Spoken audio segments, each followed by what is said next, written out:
Salut à tous et bienvenue sur Crypto LFDM. Aujourd'hui, on va parler des biens immobiliers tokenisés et on va forcément parler de parcelles.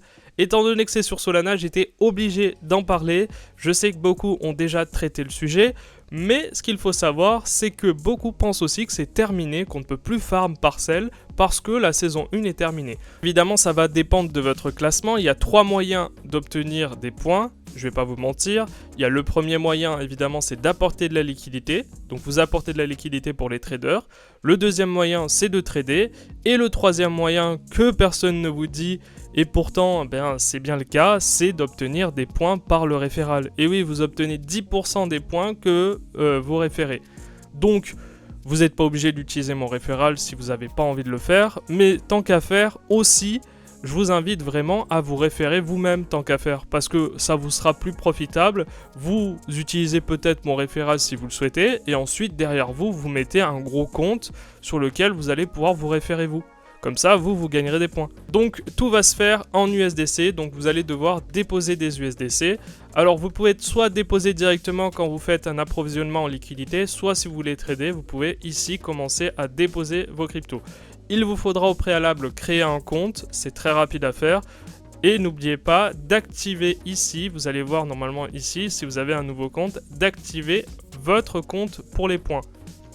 Comme vous pouvez le voir, ça va très vite au niveau du classement. Je suis déjà en quelques jours, ce compte a été créé tout à fait hier. Il a été approvisionné de 10 000 $.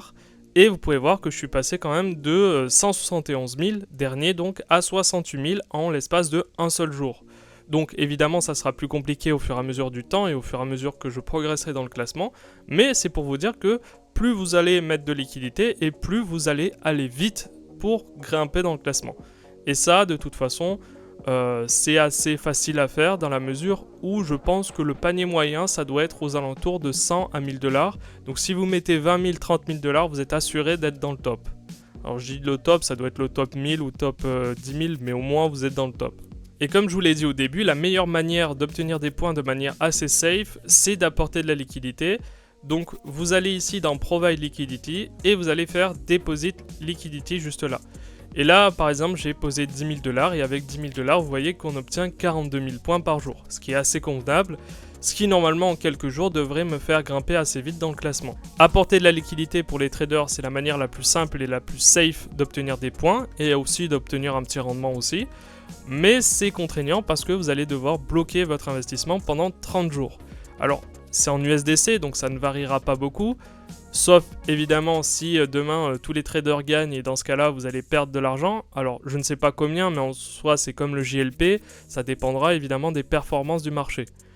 Mais ce qu'il faut surtout savoir, c'est que cet argent, eh bien, quand il est en USDC sur votre portefeuille là, eh bien il n'est pas ailleurs pour faire des investissements. Donc c'est de l'argent que vous allez en soi perdre en investissement. Vous n'allez pas pouvoir le placer cet argent. Donc vous le loquez pour potentiellement avoir un airdrop et en espérant que l'airdrop vaille le coup quand même en termes de performance. Ensuite, la deuxième manière d'obtenir des points qui est un peu plus risquée, c'est tout simplement de connaître le marché de l'immobilier et de placer un short ou un long. Et en fonction de votre short et de votre long, vous allez gagner des points et vous allez aussi gagner des USDC, c'est logique. Par exemple, je vais sur un marché qui est ouvert, donc je vais sur Brooklyn juste là. Et je peux voir ici que j'ai la possibilité de faire un long ou un short. Alors j'y connais absolument rien en immobilier, donc je vais pas m'amuser à faire quoi que ce soit. C'est pour ça d'ailleurs que moi j'ai choisi l'option apporter de la liquidité. Et enfin la troisième manière qui vous permet d'obtenir des points, c'est le référal. Sachez que si vous utilisez mon référal, vous avez 5% de boost et moi je toucherai 10% des points que vous allez toucher vous.